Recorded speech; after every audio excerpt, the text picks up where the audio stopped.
Hello les amis, alors voici une vidéo présentation d'un papier layout que j'utilise énormément de la marque SMLT for Creation, je crois.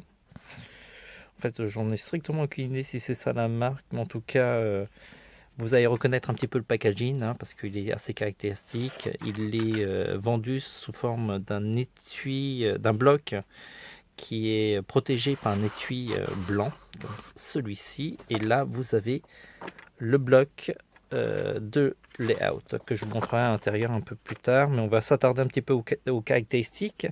Alors c'est un papier layout qui est assez épais, il fait 100 grammes. C'est quand même assez, ça fait partie des layouts des plus épais.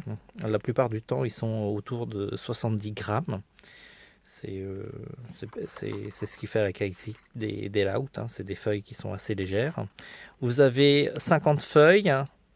C'est produit dans l'Union européenne. Bon, en Europe, je pourrais pas vous dire où exactement, à moins que c'est marqué quelque part. J'en sais rien. J'en sais rien.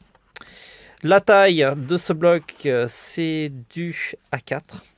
C'est du A4 et on va voir un petit peu le bloc de layout en lui-même. Donc c'est un papier qui est ultra blanc. Si vous regardez dans le dos, c'est un peu brillant. Je ne sais pas si ça se voit bien à la caméra, mais c'est beaucoup plus brillant que l'autre côté qui est mat.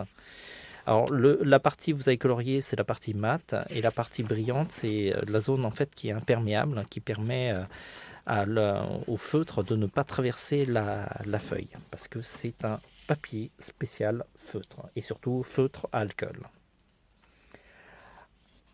Alors comme je vous ai dit, le blanc est plutôt nickel, mais si vous coloriez, vous allez voir qu'il y a un certain grain. Alors ça, ce sont des dessins que j'ai réalisés sous format A5. Et si on regarde un petit peu, il y a un petit rendu avec des grains. Ça se voit bien avec le gris. Et c'est un certain charme. C'est un certain charme. Alors l'avantage de ce papier, c'est vraiment un papier qui est destiné à des dessinateurs qui sont aguerris, parce que le coloriage va très très vite avec ce type de papier. On doit faire les mélanges, si vous avez des mélanges ou des dégradés à faire, il faut les faire assez vite. Donc moi ça m'arrange parce que j'ai pas envie de perdre mon temps et que je veux faire les choses le plus vite possible. Mais je sais que ça ne peut pas plaire à tous les dessinateurs qui ont besoin parfois de temps pour pouvoir réaliser leurs effets. Si vous êtes dans ce cas-là, je vous conseille plutôt du papier comic paper comme celui-ci, qui est vraiment adapté pour des dessinateurs plus débutants. Et c'est lorsque vous allez acquérir en expérience, vous allez vouloir sans doute accélérer les choses. Et dans ce cas-là, ce papier layout est beaucoup plus adapté. Donc voilà.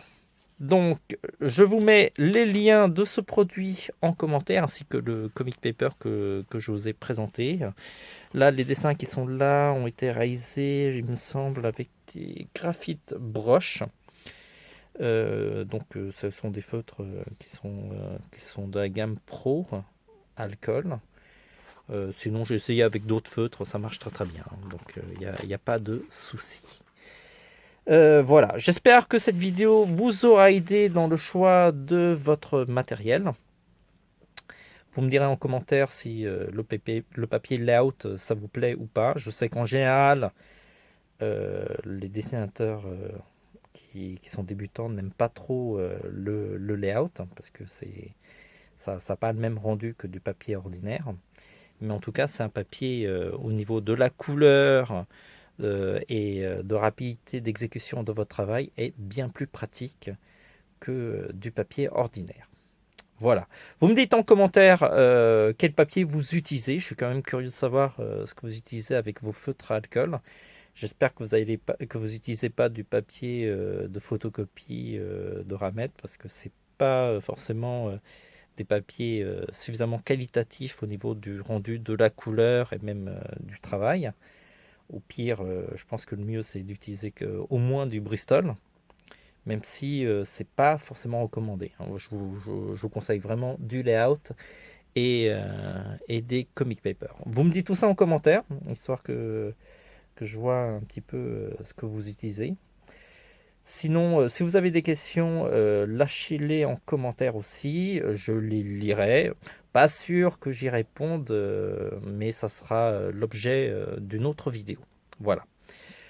Comme d'habitude, pour toutes les vidéos sur YouTube, abonnez-vous à notre chaîne, mettez la cloche, la notification, parce que ça aide nos vidéos à mieux se faire connaître. Pouce plus, commentaires, si vous avez des choses à dire. C'est assez important.